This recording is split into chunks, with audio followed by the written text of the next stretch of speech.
그리스도 중심 성경 읽고 오신 여러분 환영합니다. 오늘 저와 함께 볼 본문은 요한 1서, 2서, 3서입니다. 저자는 명확하게 성경에 나와 있지 않지만 사도 요한이 기록한 책으로 보고 있습니다. 요한 1서를 보면요, 교회 당시 심각한 이단이 침투했었습니다. 그들은 거짓 선지자로 예수님이 육체로 오신 것을 부인하는 자들이었습니다. 그들은 육은 악하고 영은 선하다고 생각했던 초기 영지주의자들이었는데요. 영에만 관심이 있고 육에는 관심이 없었기 때문에 인간의 타락과 죄를 심각하게 생각하지 않는 오류를 범하고 있었습니다. 요한은 거짓 선지자들의 잘못된 가르침에 반대하면서 하나님의 두 가지 성품을 통해서 참된 진리를 드러내고 있습니다. 첫 번째는 하나님은 빛이시다 말합니다. 1장 5절에 우리는 그에게서 듣고 너희에게 전하는 소식은 이것이니 곧 하나님은 빛이시라 그에게는 어둠이 조금도 없으시다는 것이니라. 만일 우리가 하나님과 사귐이 있다 하고 어둠에 행하면 거짓을 하고 진리를 행하지 아니함 이거니와. 하나님은 빛이라 얘기하고 그 빛은 바로 진리를 따라 살아가는 삶을 얘기합니다. 그러나 거짓 교사들은 하나님을 말하긴 하지만 그들의 삶 속에서 하나님의 계명을 지키지는 않았습니다. 2장 4절에 그를 아노라 하고 그의 계명을 지키지 아니하는 자는 거짓말하는 자요 진리가 그 속에 있지 아니하되. 그들이 진리에 속하지 않았기 때문에 그들의 삶에서 계명을 지키지 않게 되었다 말하고 있는 거죠. 빛에 거하는 사람은 하나님을 사랑하는 사람이고 하나님을 사랑하면 하나님의 계명에 순종하려고 노력하게 됩니다. 만일 누군가를 사랑하긴 하는데 그 사람의 말을 전혀 듣지 않는다면 그의 고백이 참된 사랑이라고 말할 수 있겠습니까? 두 번째로 요한은 하나님의 사랑이라는 성품으로 진리를 드러냅니다. 4장 7절에 사랑하는 자들아 우리가 서로 사랑하자. 사랑은 하나님께 속한 것이니 사랑하는 자마다 하나님으로부터 나서 하나님을 알고 사랑하지 아니하는 자는 하나님을 알지 못하나니 이는 하나님은 사랑이심이라. 거짓 선지자들은 윤리적으로 살지 않았을 뿐 아니라 다른 사람들을 섬기는 삶을 살지 않았습니다. 요한은 참된 은혜는 다른 사람을 사랑하는 단계까지 나아가는 것을 강조하고 있죠. 요한 1서 3장 16절은 그가 우리를 위하여 목숨을 버리셨으니 우리가 이로써 사랑을 알고 우리도 형제들을 위하여 목숨을 버리는 것이 마땅하니라. 우리가 형제를 위해서 목숨을 버리는 것이 마땅하다고 말하면서 그 이유를 그리스도께서 우리를 위하여 목숨을 버리셨기 때문이라 말합니다. 다시 말해서 그리스도의 은혜를 먼저 받은 사람은 다른 사람을 사랑할 수 있게 된다는 말입니다. 이 요한 1서 3장 16절은 같은 사람이 쓴 요한복음 3장 16절과 마치 짝을 이루는 말씀 같습니다. 요한복음 3장 16절과 요한 1서 3장 16절을 제가 연결해서 한번 읽어보겠습니다. 하나님이 세상을 이처럼 사랑하사 독생자를 주셨으니 이는 그를 믿는 자마다 멸망치 않고 영생을 얻게 하려 하심이라. 그가 우리를 위하여 목숨을 버리셨으니 우리가 이로써 사랑을 알고 우리도 형제들을 위하여 목숨을 버리는 것이 마땅하니라. 예수 그리스도께서 우리를 위해 목숨을 버리셔서 우리는 사랑이라는 것이 희생이며 자기를 내어주는 것이라는 것을 알게 된 것이죠. 그 은혜와 사랑은 우리도 다른 사람을 향해서 그리스도께서 내게 하셨던 일을 행하는 것입니다. 4장 10절은 사랑은 여기 있으니 우리가 하나님을 사랑하는 것이 아니요 하나님이 우리를 사랑하사 자기 죄를 속하기 위해서 화목제물로 그의 아들을 보내셨다 말합니다. 그리고 사랑하는 자들아 하나님이 같이 우리를 사랑하셨은즉 우리도 서로를 사랑하는 것이 마땅하도다. 우리가 다른 사람을 위해 목숨을 버릴 수 있는 이유는 인간의 노력으로 사람을 사랑하는 것이 아니라 하나님이 먼저 나를 그렇게 사랑해 주셨다는 것을 아는 데서부터 시작해야 됩니다. 즉 인간의 사랑이 먼저 있는 것이 아니라 하나님이 우리를 사랑하셨기 때문에 우리가 서로 사랑할 수 있게 되는 것이죠. 결국 사람을 사랑하지 않는 삶은 하나님의 사랑을 받지 못하고 하나님을 사랑하지 않는 삶이라 말할 수 있습니다.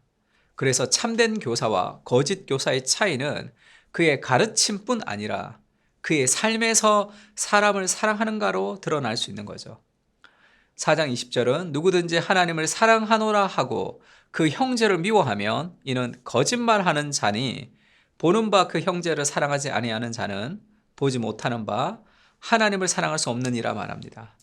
결국 요한 1서는 잘못된 가르침은 잘못된 삶으로 이어진다는 것을 보여주는 거죠.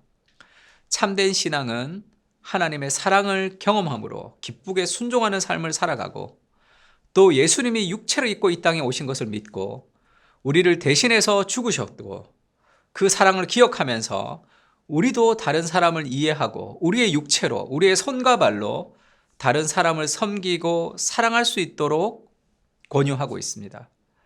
계속해서 요한 2서와 3서를 살펴보겠습니다. 하나님을 사랑하는 사람, 하나님의 사랑을 받는 사람은 다른 사람을 사랑하는 삶으로 그 열매가 나타나야 됩니다. 요한 2서, 요한 3서 동일하게 다른 사람을 대하는 태도를 통해서 하나님의 사랑을 설명하고 있습니다.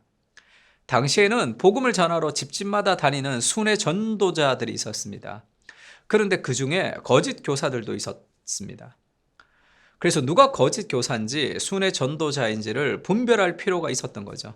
그래서 요한 2서, 3서는 진리와 사랑의 균형을 자주 이야기합니다. 요한 2서 1장 3절은 은혜와 긍휼과 평강이 하나님 아버지와 아버지의 아들 예수 그리스도로부터 진리와 사랑 가운데 우리와 함께 있으리라. 사랑이 없는 진리도 문제지만 진리가 없는 사랑도 문제입니다. 그래서 진리와 사랑의 균형이 필요한 거죠. 요한 2서는 거짓 교사들의 방문을 허락하지 말라는 진리의 분별력을 강조하고 있습니다. 누구든지 이 교훈을 가지지 않고 너희에게 나아가는 그를 집에 들이지도 말고 인사도 하지 말라. 그에게 인사하는 자는 그 악한 일에 참여하는 자임이라. 요한 2서는 교회의 순결을 지키기 위해서 악한 사람들의 거짓된 가르침을 물리치라 얘기합니다. 사람을 환대하는 것이 중요하지만 진리를 무너뜨리면서까지 연합해서는 안 된다는 것을 보여주고 있는 거죠. 요한 3서는 반대로 좋은 순회 전도자들을 잘 영접하라 권유합니다. 여기에 두 사람 이름이 등장하는데요. 먼저는 순회 전도자들을 잘 환대하고 섬겼던 가이오라는 인물이 등장하고요. 또 한 사람은 순회 전도자들을 섬기지 않았던 디오드레베라는 사람이 등장합니다. 이 두 사람을 대조함으로 우리가 어떤 삶을 살아야 할지를 보여주고 있는 거죠. 먼저 요한은 가이오에게 이렇게 얘기합니다. 사랑하는 자여, 네가 무엇이든지 형제 곧 나그네 된 자들에게 행하는 것은 신실한 일이니. 또 7절에는 이는 그들이 주의 이름을 위하여 나가서 이방인에게 아무것도 받지 아니함이라. 가이오는 사람들을 잘 대접했습니다. 특히 순회 전도자들은 이방인에게는 아무것도 받지 않고 복음을 위해서 선교하는 사람들이었기 때문에 누군가의 헌신과 섬김이 필요했던 거죠. 그 역할을 가이오가 잘 감당했습니다. 그런데 또 한 사람이 등장하는데요. 당시 순회 전도자들을 배척했던 사람이 있었는데 바로 디오드레베라는 교회의 장로입니다. 성경은 그를 으뜸되기를 좋아하는 디오드레베 이렇게 묘사합니다. 요한 3서 1장 9절에는 내가 두어 자를 교회에 썼으나 그들 중에 으뜸되기를 좋아하는 디오드레베가 우리를 맞아들이지 아니하니 그러므로 내가 가면 그 행한 일을 잊지 아니하리라. 그가 악한 말로 우리를 비방하고도 오히려 부족하여 형제들을 맞아들이지도 아니하고 맞아들이는 자는 금하여 교회에서 내쫓는도다. 디오드레베가 사랑으로 사람을 섬기지 못했던 이유는 바로 자신이 으뜸되기를 좋아했기 때문입니다. 아마도 그는 거짓 교사들을 분별해야 한다는 진리만을 내세워서 사랑으로 섬겨야 할 때도 섬기지 못했던 것 같습니다. 복음은 우리를 겸손하게 합니다. 그래서 그 겸손이 하나님의 은혜를 통해 다른 사람들을 섬기는 것으로 나타나야 되는 것이죠. 그러나 잘못된 자기 사랑은 섬김을 받기를 원하고 자신이 더 높아지기를 원합니다. 사도 요한은 디오드레베를 통해서 교회 바깥에 침투하는 거짓 교사들도 있지만 교회 안에도 여전히 거짓 교사들처럼 잘못된 생각을 가진 사람들이 있을 수 있다는 것을 알려줍니다. 어쩌면 디오드레베도 처음엔 순수한 신앙으로 시작했을 수도 있겠죠. 그가 점점 변질된 것은 아니었을까요? 디오드레베를 통해서 요한은 오늘 우리의 신앙을 점검하게 합니다. 순수한 하나님과의 첫사랑을 회복하고 하나님을 사랑하며 사람을 사랑하는 진리와 사랑의 균형을 위해서 은혜를 부어달라고 우리는 오늘도 기도해야 됩니다. 또한 진리와 사랑의 균형이라는 것은 인간적인 노력으로 기계적으로 맞추는 것이 아니라 진리와 사랑의 균형을 이루시는 예수 그리스도와 인격적으로 가까워질 때 자연스럽게 우리에게 생기는 성품일 것입니다.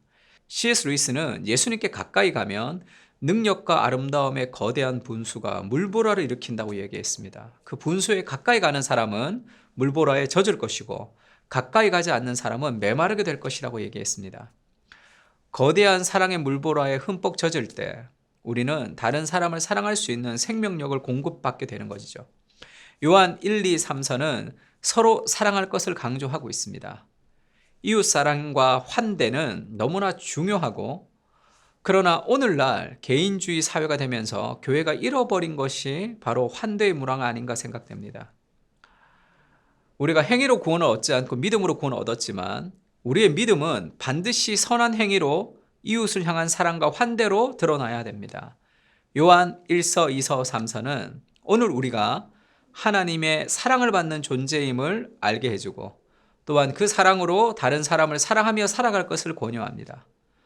하나님을 사랑하고 이웃을 사랑하는 그 사랑의 통로로 오늘을 살아가시기를 주님의 이름으로 축복합니다.